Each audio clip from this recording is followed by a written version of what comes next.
Hello everyone, wonderful to see you today. Today I'm here at the eastern portion of, are you okay? Today I'm at the eastern portion of the Gardiner expressway and I'm announcing my plan to tear down this portion of the structure. It is a decaying old structure that is a relic of the past, and there has been extensive work undertaken to determine that we can unlock a significant amount of land by tearing down this portion of the Gardiner Expressway, and we can build new communities with new jobs in retail and employment and affordable housing, places for people to live, by unlocking this land and instead replacing it with a grand boulevard. Now that sounds pretty fantastic, but it gets even better than that. This plan, it costs $500 million less than the current plan that Mr. Tory is proposing, which is to tear down this structure and to rebuild this structure. This kind of a structure is really a relic of the past. Forward-looking cities are tearing down their elevated expressways and instead creating new communities and new places. We have an opportunity here in this eastern portion to continue the job that was begun many years ago of opening up our waterfront land and reconnecting our city to the waterfront. The good news is there's a significant amount of land that becomes available, much of it city land, as a result of taking this structure down and instead building a grand boulevard. This is really about creating a livable city. It's about creating a sustainable city. It's about creating a green city. And it is about moving Toronto into the 21st century, correcting the mistakes of the past with a forward-looking plan. Thank you very much. I'll now take your questions. This plan has been costed out extensively by the City of Toronto in previous work that was undertaken as a result of work that city staff were directed to do prior to June of 2015. So the detailed costing exists.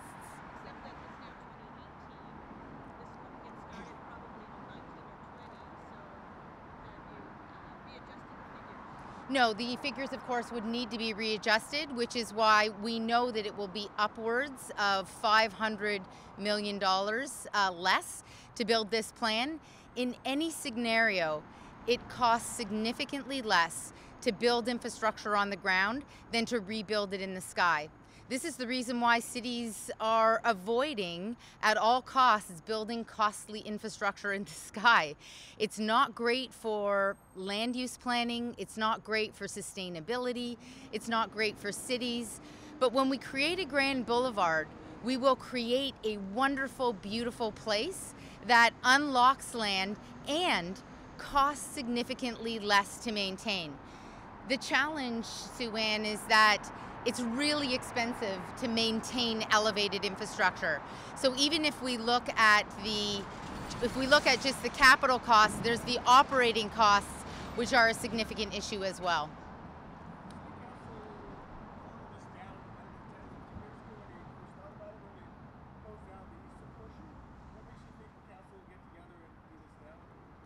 Well, a couple of things, including the fact that just a couple of years ago, city staff recommended doing this and brought forward 2 years of due diligence that Waterfront Toronto was very involved in. And in that due diligence, it became clear that the impact and the benefits of taking this structure down and building a grand boulevard from a city building perspective far, far outweighs the incredible cost and the very, very tiny savings, which is for 3% of commuters, there's somewhere around between 2 and 10 minutes of time savings. So that the savings in terms of commute time is so minuscule in comparison to the city building benefits.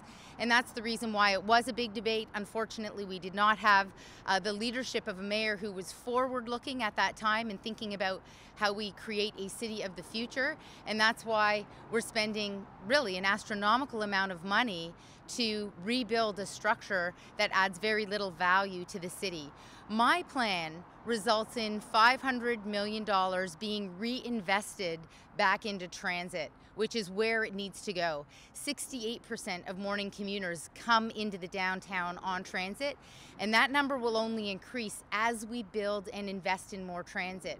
And it's the reason why I've brought forward a transit network plan. We know that we can't be adding more cars into the downtown. There's not enough room on the streets to be doing that.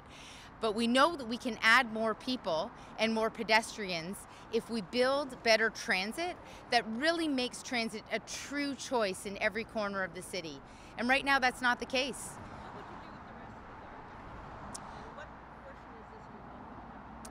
So I'm talking about the portion that is east of Jarvis.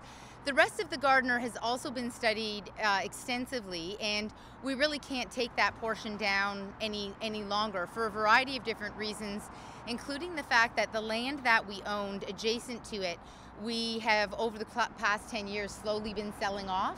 So building the infrastructure at grade is something that's really too tricky. It's no longer possible to do that. So this is a plan that is for this area right here, where you can see is just this phenomenal city building opportunity.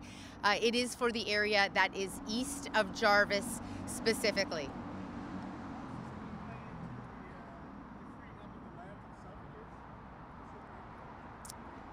Well, the wonderful news is that Waterfront Toronto and Sidewalk Labs, of course, is engaged in this area. Hello.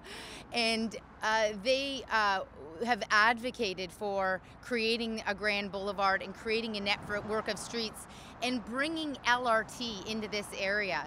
And my transit network plan does that. It's about shifting to a more efficient and more effective way of moving people, which is by having a great transit network. So this is really an essential part. Like if you just look around here, it's almost kind of magical to imagine what this can become when this structure is no longer here. So much land becomes available to turn into a wonderful place. Well, the first thing that we'll need to do is create a plan that outlines what the new construction period will be. The good news is it will be much quicker than tearing down this structure and rebuilding it a little bit farther to the north, which is the current plan. So it will be a truncated timeline in comparison to what's being proposed today. And also, we can link it in with the plans that have already been created. Like we already have the plans, we already have the designs to do this. It's just a matter of having the leadership and the political will to say, hey, let's move into the 21st century, let's build a green city, let's build a sustainable city, let's unlock city-owned land, and let's save $500 million doing it. Well, the money's already allocated in the budget, so the plan that I'm bringing forward, in fact, saves us $500 million.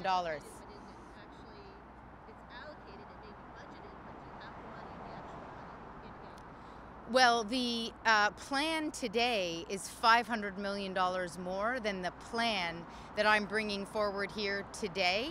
There's some monies that are coming from the federal level of government, and that will continue to be the case. It hasn't come though. None of that has come yet. Well, typically you don't actually have the money in hand until you begin into your detailed design or into your construction phases. That's no different from any other scenario. The good news is we have money allocated, and the good news is we have $500 million that we can redirect into public transit, which is where we desperately need money if we're going to reduce congestion and reduce commutes and move people more effectively in the city. And that's the goal of a 21st century city.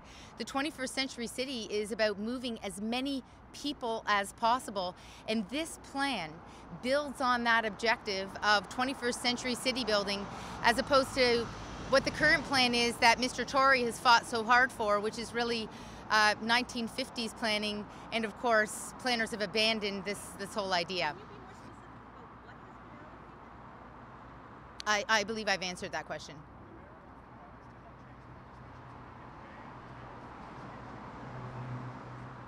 Sorry, I can't quite hear you.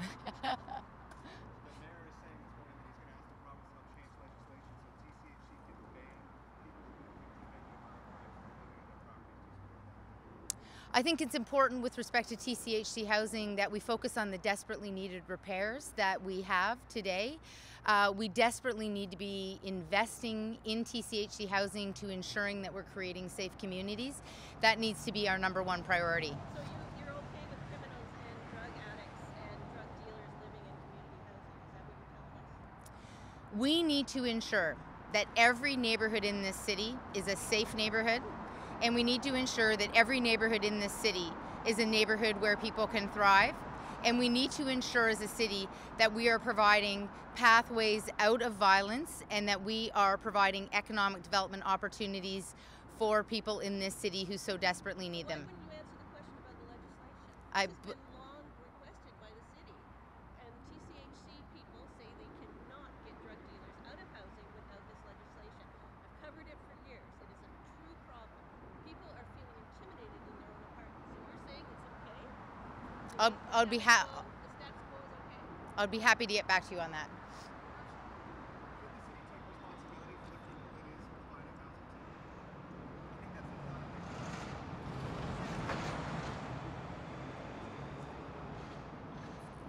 Yes, absolutely. And I think what you're pointing at is that we need a stronger governance model and a clearer governance model, and that there are significant management problems that have beleaguered TCHC for many years, and that we can no longer delay on addressing those issues. Thank you.